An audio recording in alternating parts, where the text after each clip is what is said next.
There's not a lot of information comparing these two Kebtek brand power pruners that I purchased off of Amazon, so I'm just putting this together real quick to show an overview or comparison between these two. I purchased this guy here for myself because I had a lot of pruning to do and I wanted something that had a decent battery pack on it and a really good capacity. I bought this based off of this old Tony's video on this little guy. And I like this one so much that I got this for my mom.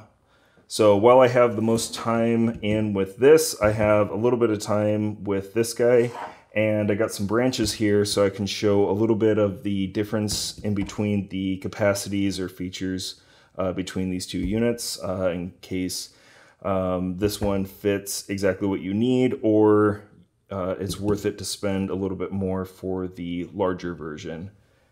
So I'll start with the larger version. It has these twist-on 25-volt battery packs. They just pop in, of course.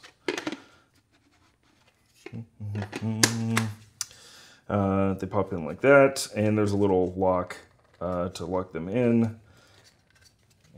And if I can remember which way I rotate, and then it'd be a little bit easier.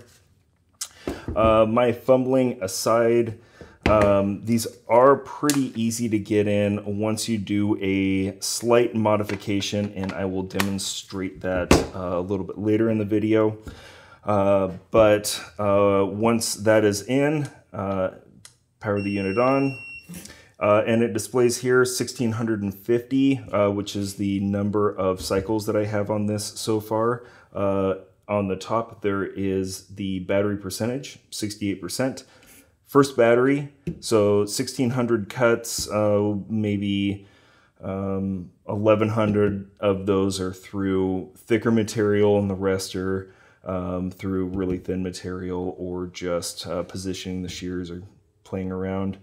After that, 1650 disappeared. Now it's going down to 0, and that's the number of cuts for this current operation while the unit is powered on. As soon as you power it back off, this number clears, and it isn't until it's powered back on that it'll show the original number of the total cuts that the unit has made. To turn the unit on, it comes with this little instruction that says pull the trigger to activate the shear. And you can see if you pull the trigger, nothing happens. It's actually because it's a double press in order to turn the shear on.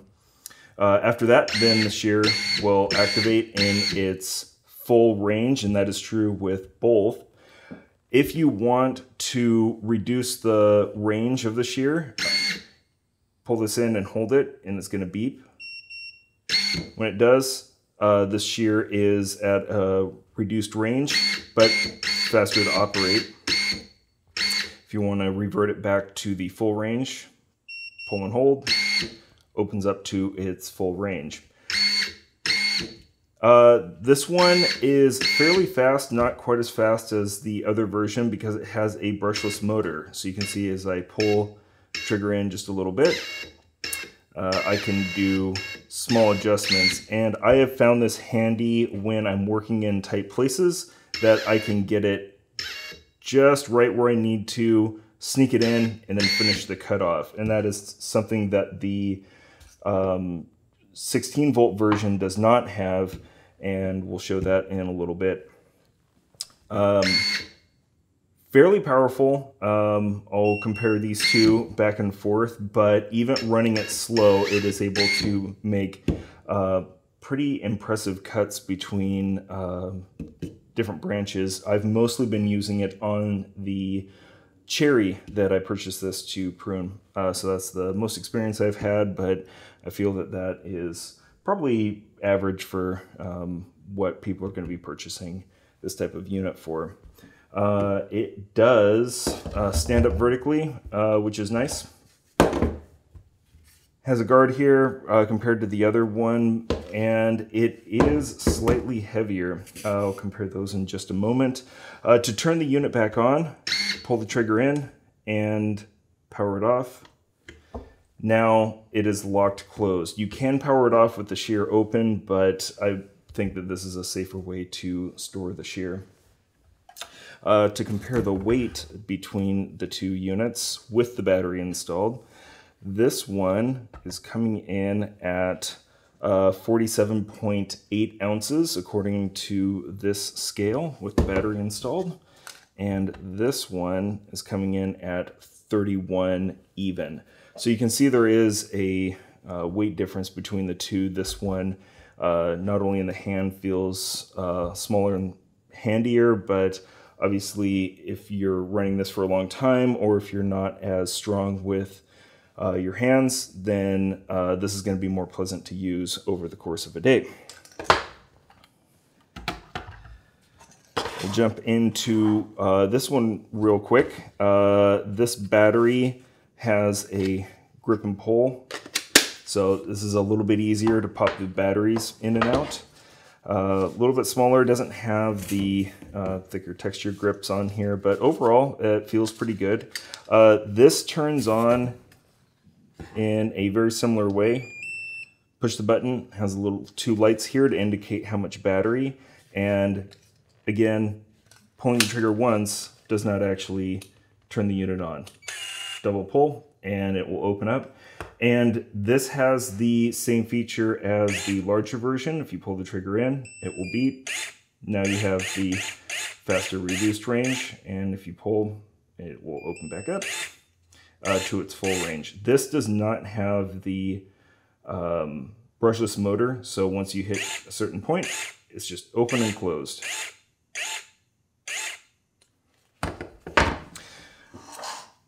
Most of what I've seen is these two units, either this version or they have one that has a coating on it, a Teflon coating. I'm not sure how much that's really necessary, but it is an option if you feel that having this kind of sticky residue on here is something that you don't want to have to deal with. It has not affected the operation of this at all. This, I don't have enough time on it to really get to having residue I have to clean up. Okay, I got just a small stick here so we can demonstrate how quick this snaps the material off. Very handy. But let's get to what the unit can do and can't do. So we're going to work up this branch until we get to a point that it just says no. Okay. So we will stop there and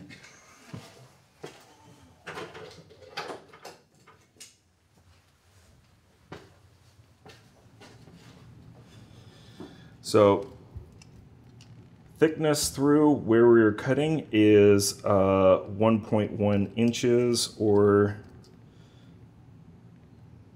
about 27 millimeters. That it said, nope, that's about it for me.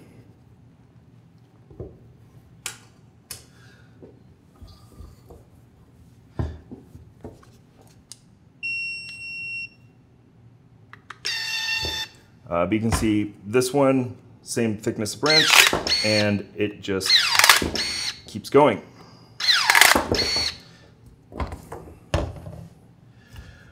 Where the larger one maxes out is, let's see here. Okay, so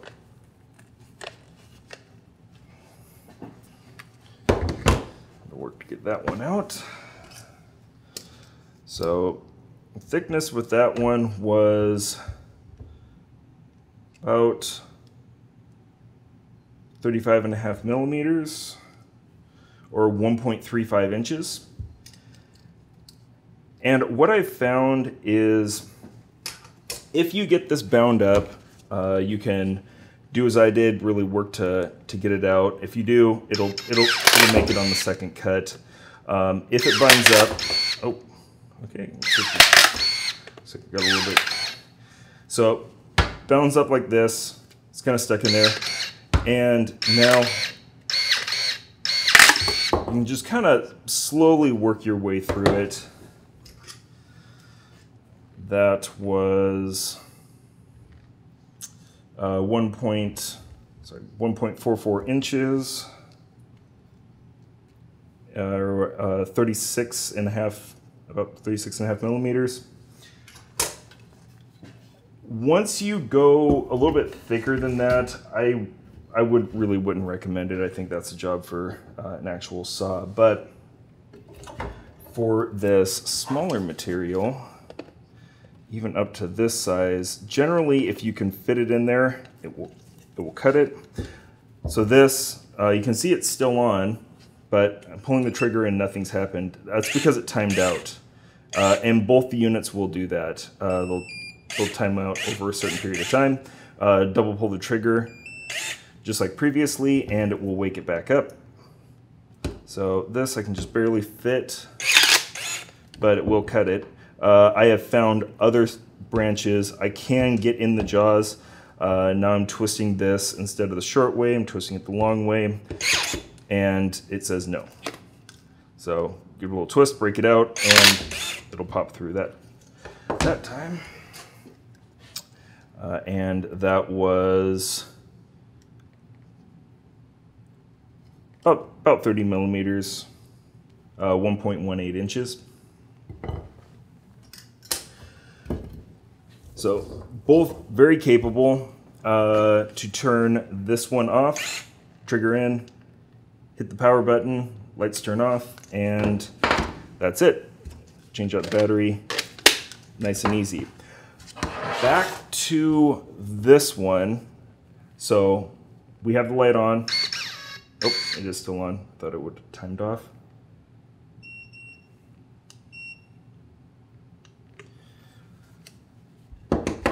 So this one, I mentioned that the battery, I had to make a modification to it. And let's see if I can get an indicator.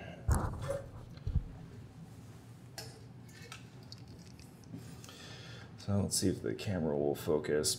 Right here, there is a slight bevel on both batteries. That is something that I installed myself using a X-Acto knife.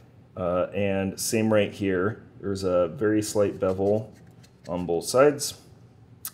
Here and here, and that is because I could not get the battery in this when I first received it. I have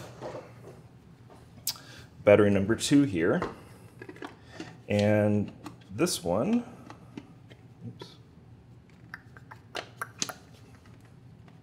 You can see this battery won't go on.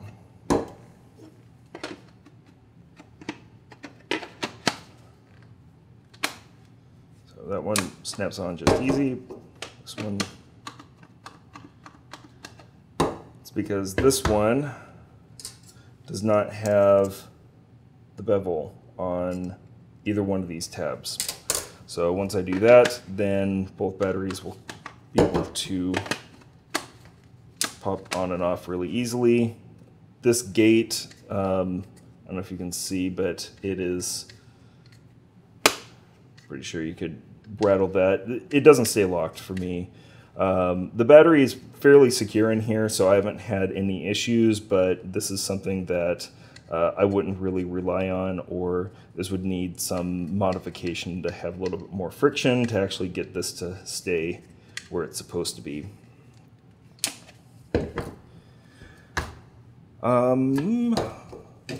What both units include is a case. Here's the case for the larger of the units. So nice black snapping case. Comes with 2 batteries, a charger that it is able to charge both batteries simultaneously. And this larger unit includes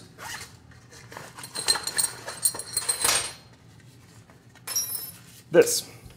An empty bottle, a wrench, and extra shear blades. The extra shear blades are actually one of the reasons I wanted to purchase this version.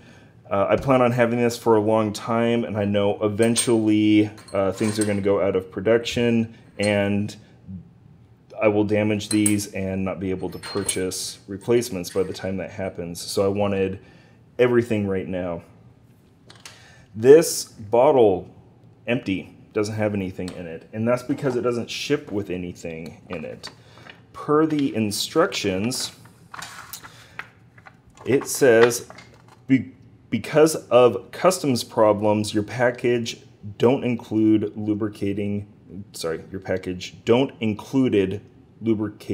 oil. Here it says, lubrication oil must be refilled twice every time during operation. I'm not exactly sure what they are referring to with twice every time during operation. Personally, I think it is unrealistic to put oil in, take 5 cuts, turn it off, turn it back on, put oil in, take 5 cuts. I have been interpreting this as put oil in twice every battery. I've had the same battery on here, 1600 cuts. I've actually put oil in, originally ran it for a bit, just oiled it a little bit more, and it's been running since then. There is still oil residue in here. I don't want to overload it with oil, basically. I am using basically just a 3-in-1 oil. What they recommend is anything from gearbox oil, differential oil, engine oil, cooking oil, air tool oil, or compressor oil. So basically anything. Put it in your little bottle. I have some 3-in-1 in just a generic bottle. That's what I have been using on both units. This, before we get off of this one, put these guys back in here. Mix everything up.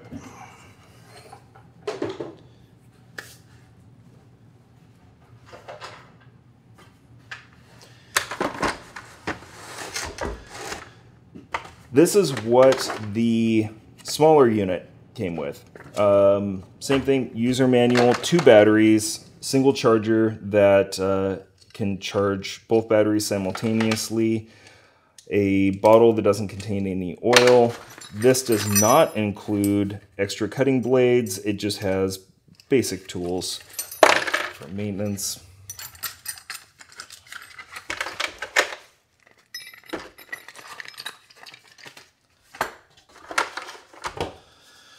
This unit has just a simple spring detent that I use the needle of the bottle to depress and charge it like that, as well as some oil, and basically anywhere that has metal on metal moving, just a little bit of oil in there, and that's what I've been doing. The language in the instructions can leave a little bit to be desired, so there's some interpretation that has to be made in order to work your way through that. Honestly, I think this one is a little bit better instruction manual than the larger one. But yeah, that's about it.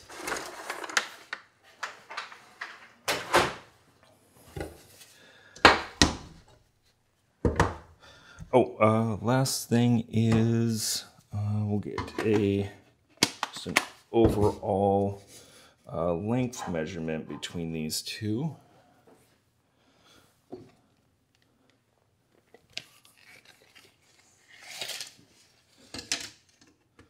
If that's